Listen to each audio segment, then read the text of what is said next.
Romeo की पत्री अध्याय 3। सो यहूदी की क्या बड़ाई या खतने का क्या लाभ। हर प्रकार से बहुत कुछ। पहले तो यह कि परमेश्वर के वचन उनको सौंपे गए। यदि कितने विश्वासघाती निकले भी तो क्या हुआ?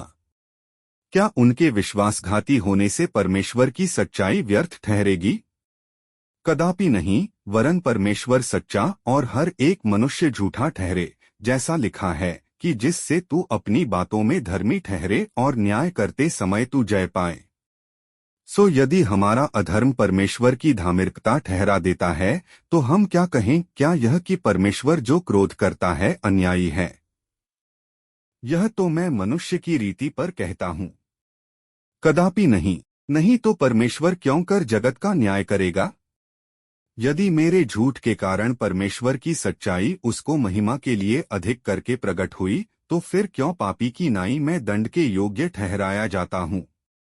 और हम क्यों बुराई न करें कि भलाई निकले, जब हम पर यही दोष लगाया भी जाता है। और कितने कहते हैं कि इनका यही कहना है, परंतु ऐसों का दोषी ठहराना ठीक है। तो फिर क्या हुआ? क्या हम उनसे अच्छे हैं? कभी नहीं, क्योंकि हम यहूदियों और यूनानियों दोनों पर यह दोष लगा चुके हैं कि वे सब के सब पाप के वश में हैं।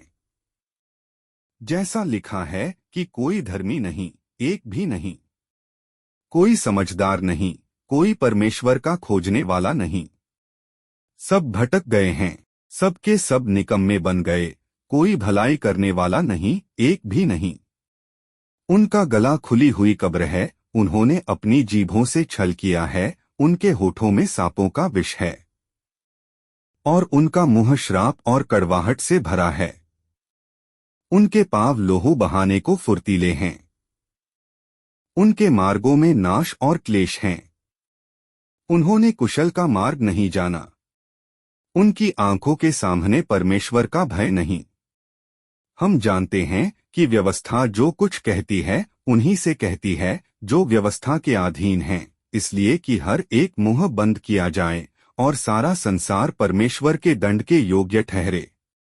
क्योंकि व्यवस्था के कामों से कोई प्राणी उसके सामने धर्मी नहीं ठहरेगा, इसलिए कि व्यवस्था के द्वारा पाप की पहचान होती है।